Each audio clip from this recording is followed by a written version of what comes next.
Hey guys, I have here a Tiffany Co.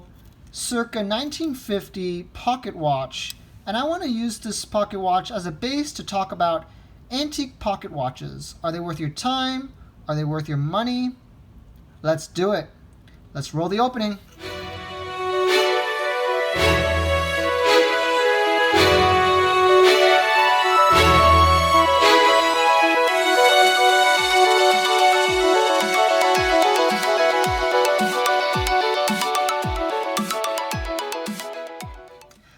This is going to be a quick video. I'm going to go through kind of the pros and cons and things to consider when buying an antique pocket watch, and we'll go from there.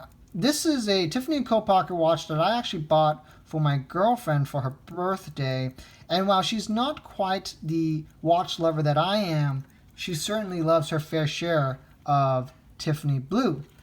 And so that's exactly why I got this watch. It's kind of a nice introduction into horology for her, and it also holds a piece of history as well. Tiffany Co. having a pretty rich history even in horology, partners, having partnerships with Patek Philippe. Rolex co-branded Tiffany Co. watches actually have quite the following as well.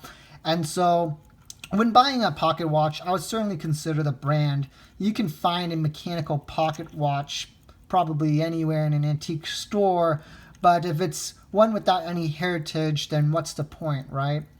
The other piece I would consider when getting a pocket watch is, let's get this out of the way, let's be honest here. You're not going to be wearing a pocket watch unless you're some kind of over the age of 70 or some kind of billionaire supervillain from the movies.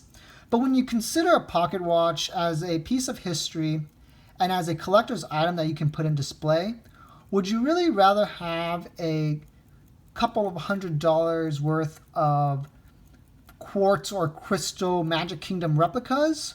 Or would you rather have a beating piece of history in your display case?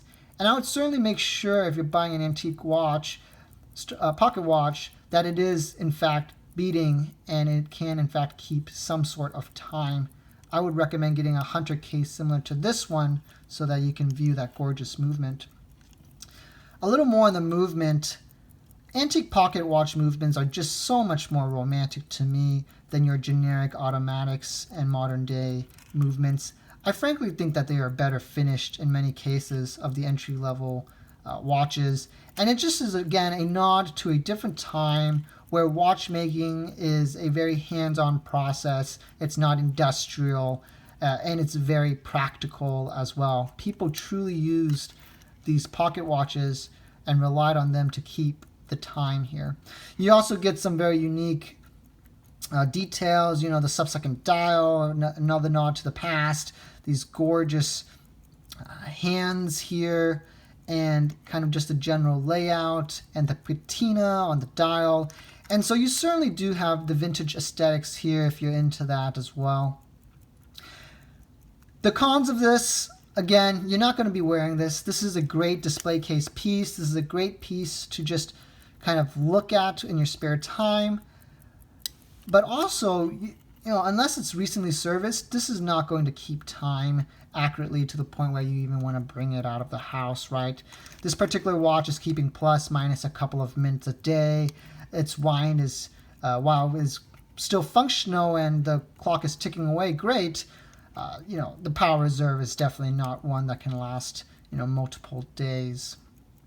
And so, again, antique pocket watches, something to consider definitely when you want to hold a piece or a brand that you can't normally afford, or if you're just looking for a gift or display piece. I definitely would consider an antique pocket watch over some of the other items that you may consider.